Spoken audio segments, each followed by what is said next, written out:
సామాజిక తెలంగాణ కోసం ప్రభుత్వాలపై మరో ఉద్యమానికి శ్రీకారం చుట్టాలన్నారు తెలంగాణ జనసమితి జిల్లా అధ్యక్షుడు డాక్టర్ డోలి సత్యనారాయణ.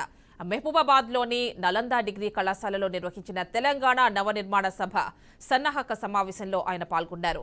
ఉద్యమ ఆకాంక్ష దాన్ని సాకారం చేసుకోవడానికి ఈ సభ ఏర్పాటు చేయడం జరిగిందన్నారు.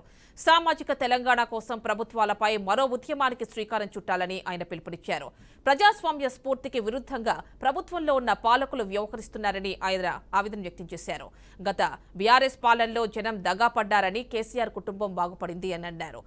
కానీ రాష్ట్ర ప్రజల బ్రతుకులు మారలేదని విమర్శించారు. ప్రభుత్వాలు పాలకులు మారినా రాష్ట్రంలో నిరుద్యోగ సమస్య తీర్చేందుకు ఉద్యోగ నియామకాలు చేపట్టడం లేదని ఆయన విమర్శించారు.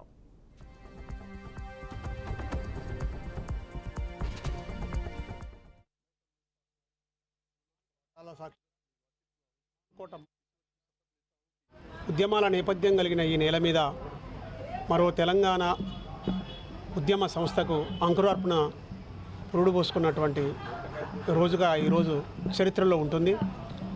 దీనికి ఒకే ఒక కారణం, ఒకే వాక్యంలో చెప్పాలంటే సీమాంధ్ర పాలకుల దోపిడీ మారి తెలంగాణ పాలకుల అంటే సీమాంధ్ర దొరల పెత్తనం పోయి దోపిడీ పోయి సేమ్ స్వతంత్ర భారతదేశంలో మనం అనుకున్నట్టే తెల్లోడి నుంచి నల్లోడికి వచ్చినట్టు సీమాంధ్ర దొరల అధికారము పెత్తనము దోపిడిపోయి తెలంగాణ దొరల అగ్రవర్ణాల మరి ఆధిపత్యం పాలన వచ్చింది తప్ప కింది వర్గాలైనటువంటి ముఖ్యంగా ఎస్సీ ఎస్టీ బీసీలు అయినటువంటి కింది వర్గాలకు ఆ యొక్క మనం కొట్లాడి తెచ్చుకునే తెలంగాణ యొక్క వనరులు కానీ సంపదలు కానీ మనం ముఖ్యంగా చెప్పాలంటే జయశంకర్ సార్ చెప్పినట్టు నీళ్లు నిధులు నియామకాలు అన్నాడు.